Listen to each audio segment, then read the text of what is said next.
master, nandito ako sa spot mga master. Hindi na ko lang video kung paano ako nagpunta dito. Ayan, kasama ko. Ilang ito, sumama ulit.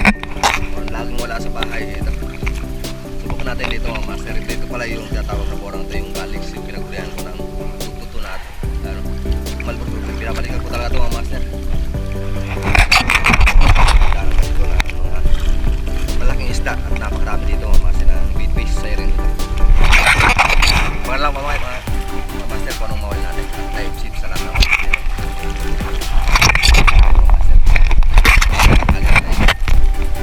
So mga master, at nakapag-isla tayo. Sabot natin ang courses kay master ni Abraham. Live seat sa lahat mga master. Let's go!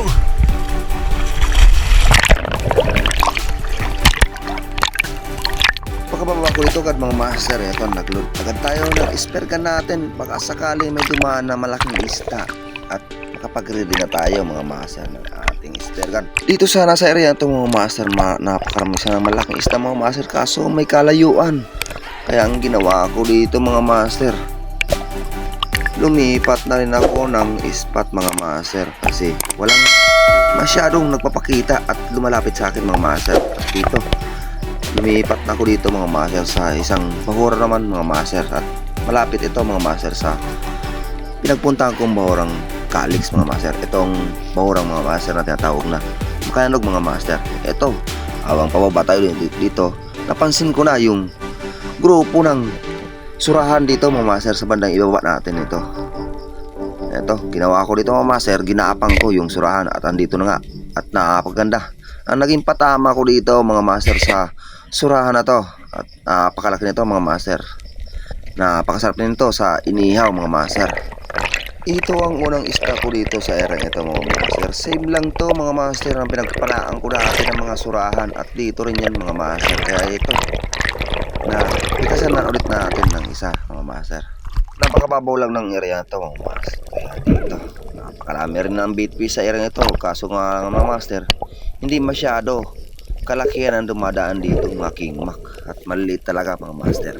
Halos tumitimbang lang ng 3 kilo o may 1 kilo lang mga master ang dumadaan na kingmak dito.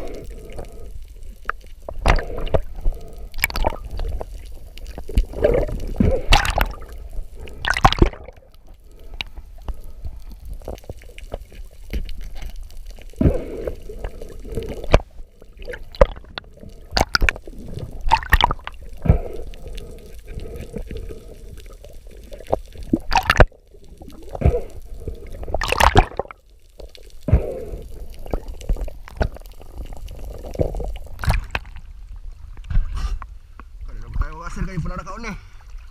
Sa yung mga master dito sa Makayanog, pinag-uuli ko ng sarahan. Ayos dire.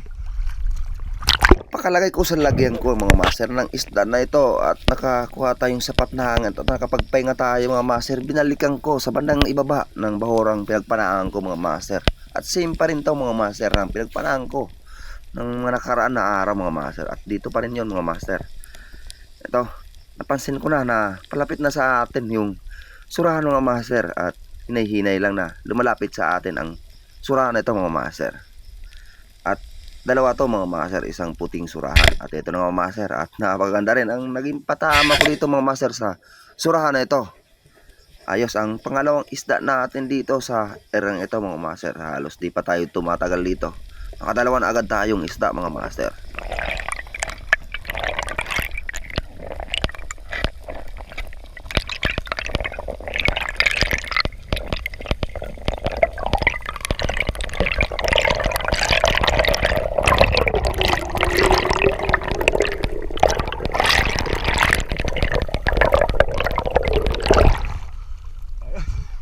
Lulusuran.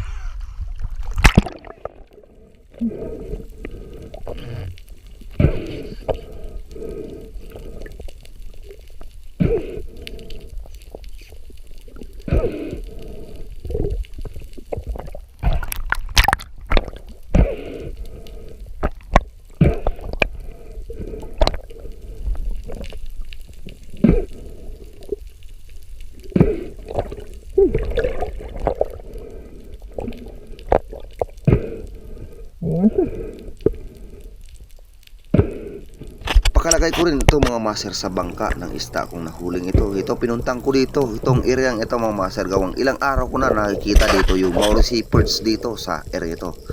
Dalawa nung una nakita ko dito mga master yung Maurice perch. Kaya dinalan ko na mga master ng flashlight at yung padyaw type natin na para mga master, gawang pag suot sa butas mga master, agad natin ipasok yung pana natin. Hindi kasi pwede mga master na mahaba ang pana ang gamitin natin dito sa butas na ito mga master. At ito hinanap ko na mga master yung Maurice perch dito sa butas na ito mga master. At nakita ko agad mga master yung Maurice perch ito. Nandito nga at walang galaw. At ito, pinutukan natin mga master ng pana natin at na stone shot din ito mga master. At hindi nakakagalaw ang isda na ito. At malaki na rin to mga master ang Maurice perch ito. At tumitibang na itong mayigit 3 kilo. At napakaganda rin ang naging patama natin dito mga master sa Maurice perch ito. Ayos ang pangatlong isda natin mga master. Isang Maurice perch. Or kauri ng mga snappers mga master. Ayos. Pwede na.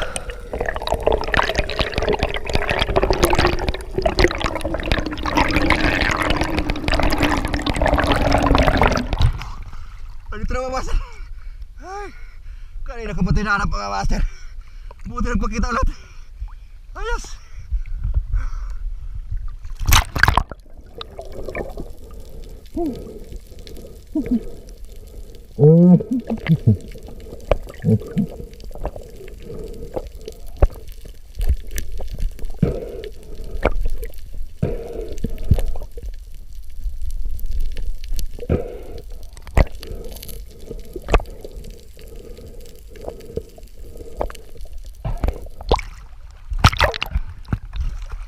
Laki na.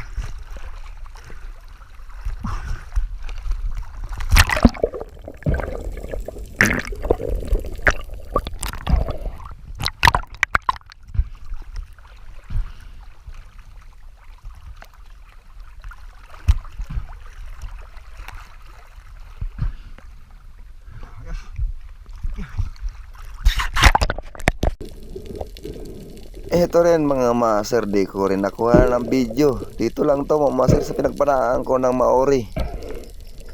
Kala ko mga master na open ko na yung cam natin, kaso hindi pala. Kaya ito mga master, pinagpapalo ko pala to mga master ang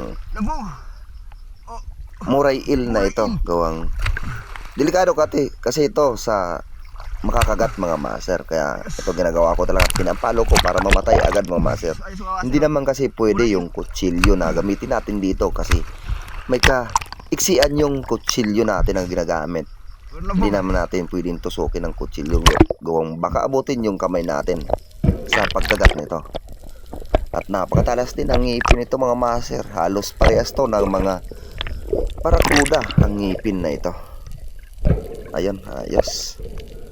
Napakasarap nito mga master sa adobo sa gata ang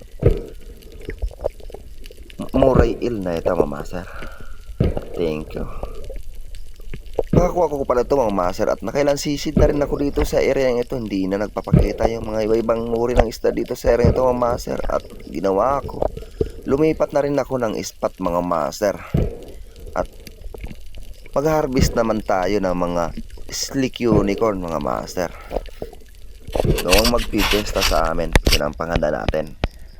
Nakarating na nga ako dito sa area ito mga master. Nakaraan araw nakakita ko ditong mamaw na mamsa or GT mga master sa area ito, kaso hindi ko naman napana. Gawang meron na tayo nahuling slick unicorn. Pero kung hindi lang napana natin yung slick unicorn, sigurado mahuli natin yung mamaw na isda na dumaan sa atin dito. Dito nga paglapag natin mga master, nandito na, palapit na yung mga slick unicorn mga master. At pumili na tayo ng isa dito sa grupong ito at pwede na rin ito mga master. Ayos ang isda natin.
Pinagtsagaan ko na mga master ang slick unicorn dito sa ereng ito at wala naman nagpapakitang isda dito sa ereng ito na ibang uri mga isda mga master. Dito kasi sa bandang ibabaw na to, dito, ito lang ang kaya natin. Sa bandang ibabaw mga master, medyo malalim na ang ereng ito. Kaya ito lang ang kaya natin mga master. Dito lang tayo sa bandang mababaw mga master. Ito, ginawa ako ng ambos ulit tayo dito mga master. Nandito sa harapan natin, napakadami ulit ng slick unicorn. Pero ang ginawa ko pa rin dyan mga master, pinagtsagan ko na talaga yung slick unicorn para may uwi tayong isda. Ito, naglingon-lingon pa rin tayo mga master. Baka sakali may dumaan na malaking isda. At ito mga master, pumili na tayo na medyo malaki dito sa slick unicorn na ito.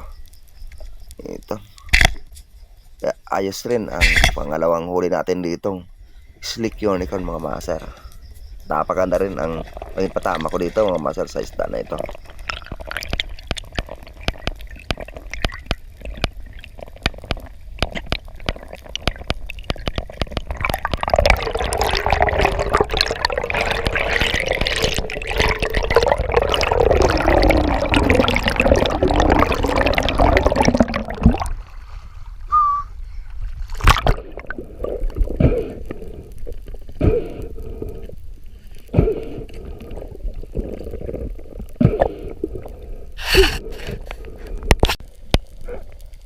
Huli ko ng isda mga master at napakalagay ko sa lagyan ko. Pinalikan ko ulit yung pinagpanahan natin mga master. Gawang nabubulabog kasi yung mga bitpis sa erang ito. May napansin kasi ako ditong golden trevally sa erang ito. Kaso mga master, mailap naman. Kaya ito, pinili ko naman ulit mga master yung slick unicorn dito sa erang ito. At dito nga naman mga master, palapit naman mga master yung grupo ng slick unicorn sa atin. At ito, pumili na naman tayo ng isa dito sa grupong itong palapit sa atin. At pwede na rin ito mga master. Ayos ang isda na nahuli natin dito sa area nito mga master. Huli ko nga nito mga master ng slick unicorn nito. At wala naman ibang nagpapakitang isda dito sa area nito. Lumipat din ako sa isang area mga master na marami din na slick unicorn at medyo mababaw ang area. Dito kasi ito mga master, ang area nito medyo malalim ang area nito mga master. Kaya nilipat tayo sa medyo mababaw.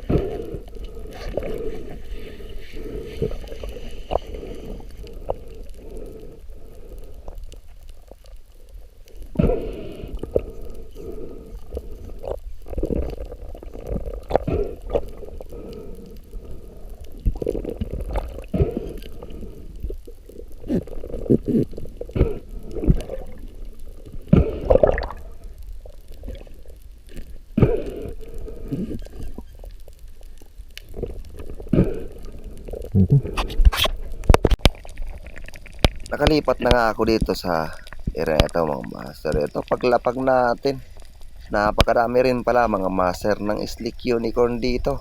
At nasa mababaw talaga mga master. At ito hinantay ko mga master na lumapit pa sa atin masyado ang slick unicorn nito mga master.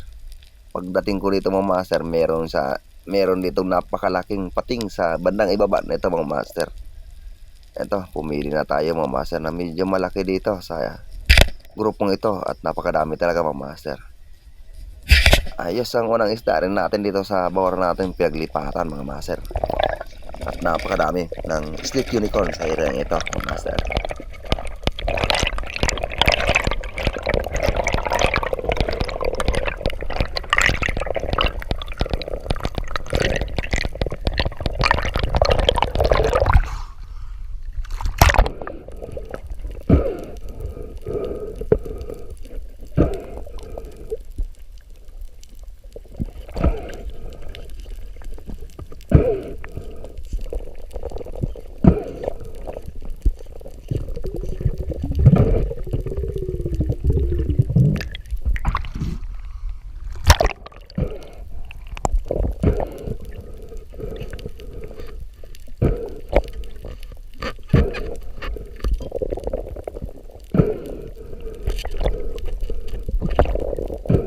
Pakalagay ko sa lagyan ko mga master ng isda na ito. Ito binalikan ko ulit mga master at mababaw lang tong areang ito. Ito, habang lumalapag tayo dito sa ibabaw na to. Nandito mga master ng mga slick unicorn sa areang ito. At palapit naman mga master ang mga isda na ito. At napakadami rin sana mga master ng bait fish sa areang ito. Kaso mga master hindi naman dumadaan masyado dito sa bandang ibabaw yung mga malaking isda sa areang ito. Kasi dumadaan mga master yung mga king na sa bandang ibaba. Ito mga master, nakapili na tayo ng malaking slick unicorn at pwede na to mga master. At hindi na tayo magpatagal pa ng hininga dito sa ilalim mga master. At pwede na to. Ayos. Ito pa lang nahuli ko mga master na isda dito sa erang ito. Hindi ko pala to bininta mga master at ginawa ko dito. Pinahanda ko to mga master sa amin. Gawang piyesta nga mga master. Kaya nagporsige ako makakahuli ng isda mga master. Kasi ang hiling ng tao mga master, yung isda talaga at hindi karne ang gusto nila. At ang gusto nila mga master, yung mga inihaw. Kagaya ng surahan at ito rin mga master, napakasarap din to sa inihaw ang isda na ito. Maraming salamat pala mga master sa pumunta sa akin sa araw ng piyesta sa amin mga master. At kung bago ka pa lamang sa akin channel mga master, huwag kalimutan mag-subscribe at pindutin ang notification bell para updated kayo sa ilalabas kong panibagong mga video mga master. Alas 2 na mga master. Maraming salamat sa biyaya na binigay sa akin sa araw-araw mga master. At maraming salamat din sa laging pag-iingat sa aking paninisid. At thank you for watching mga master. Alam mo taklob ba? Alam mo taklob?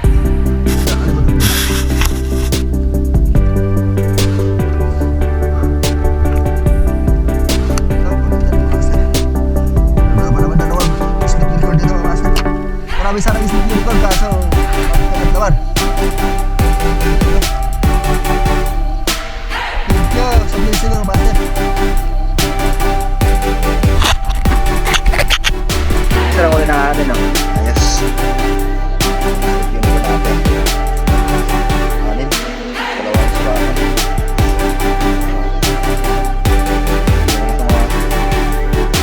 Fiesta to.